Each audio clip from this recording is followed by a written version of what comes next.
Hi guys, welcome to Robin Hood Diaries. Today, I'm really glad you could join me, and you know that because I always tell you that. True to form, today was previewed simply all the girly stuff that Sean did as a boy, something like that. Okay, so for some of us, this may be old news, yesterday's mail. Okay, um, but it's, I think, pertinent to sort of explore, especially nowadays, like today's society, I don't know, over the past 10, 20, 15 years, whatever, that this is not now what it was then. So, meaning nowadays, your little boy wants to play with dolls. There's like 1,600 like social workers at your door telling you that you have to let him play with dolls, or vice versa. But there was no fluidity, there was no political correctness, and there was no social workers beating on anyone's door telling them that this is the healthy way to raise your child. Back in my day, believe it or not, and I'm not the only one, when you were suspected to be gay, you were sent to a psychiatrist. Believe it or not, yeah. Several of us, or many, when it was suspected that we may be homosexual, that the answer was to see a psychiatrist. Not for conversion or whatever, but to just like address it and make it go away. Ironically, by the time I got my way to a psychiatrist for much the same reasons, it was already like wiped off the table, the girly stuff. So you would think going to the shrink and you're working out the girly stuff or whatever you're supposed to be doing, and then ta-da, whatever happens, happens. No, that got dried up before I hit the shrink's door, and here's what happened.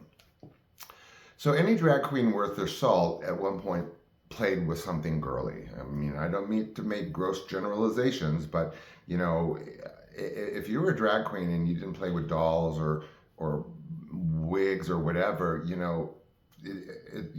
might as well be like Nancy Reagan working wig stock. I mean, it's not natural. So, mine started from very early on. I wasn't like a flamboyant queen boy. I was very, around the time I hit 12, again, ironically, after it had been, the girly stuff had been wiped clean, I was being clocked as a girl all the time. By the time I was 12, I had hair down to here and glasses and skinny and precocious, Hollywood, whatever they call it now, or don't call it because, the social workers at the door are telling them that they can't. But yeah, I was always clocked as a girl. And when I traveled to China, every single person that I met thought I was a girl unless it was pointed out to them that I was a boy. I would get clocked in the supermarket with my mom. Excuse me, little girl. Excuse me, movie theaters at the counter. Here, little girl. Here, does she want whatever? Well, again, like I said, the irony is I didn't start it kind of looking girly until after the girly stuff was wiped off the table. Again, let's start in Beverly Hills. So, of course, it may sound like very routine, the little boy who puts on his mommy's shoes and his mommy's hats. Look, my mom ran sacks, okay? I had I had a herd of things to play with at home, of course. But they were really, it was never makeup. I'll maybe touch on that in a bit. Never makeup. I had no interest in making my face over at all. Shoes, yeah, I played in her shoes. Hats, yeah, I played with her hats, maybe a scarf and some shoes. I didn't do t-shirt hair. I didn't do towel wigs. I didn't, anything else. It was, it was pretty bare bones. And not much of it. I wasn't like caught in the closet. Oh my God, he's in full drag, right? It was okay. It was cute. It was acceptable. It was okay for a while. So I'm in Beverly Hills up until 8, as we discussed, I think, last night. Grew up there. So a little bit of this and that. It was like completely under the radar for everybody, okay? So I am yanked out of Beverly Hills and tossed into the Swiss Alps in West Hollywood, the hills above West Hollywood, and into this mansion I've talked about, Latchkey Kitten's friggin' mansion in on top of West Hollywood. Okay, it wasn't a mansion, but it was a really big house. So now here's where it started to play out. It continued to play out from Beverly Hills and the shoes and the hat and the running around silliness to then I wanted dolls. I wasn't obsessed. I just wanted dolls, and my mom was perfectly willing to oblige me.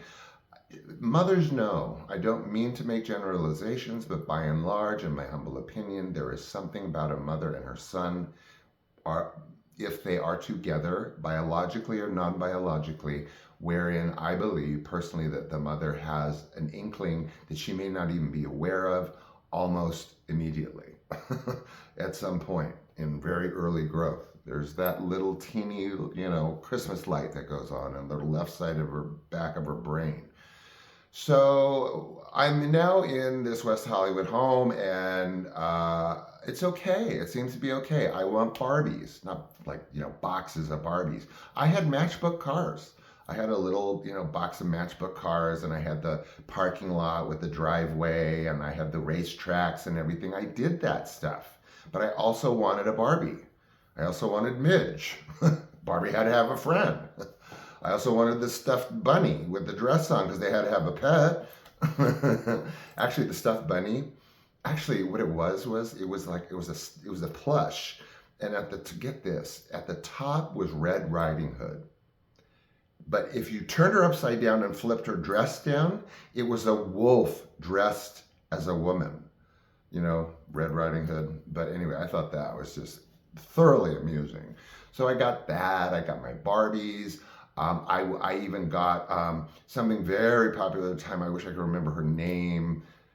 Something does Cindy Longhair or whatever the hell. Well, it was this doll. It was a doll head. Again, I wasn't at all interested in makeovers. I just wanted to play with dolls and dressy shit and hair. So I got this wig head, a doll head, and you pull the hair out of the top and it gets longer, longer, longer. And I don't know, you pinch your eyes and the hair snaps back or whatever, I don't know. But I pull all the hair out and I comb it and play with it and watch television. I remember, hey, is Sean ancient?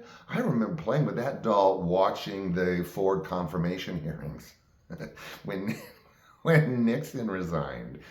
Okay.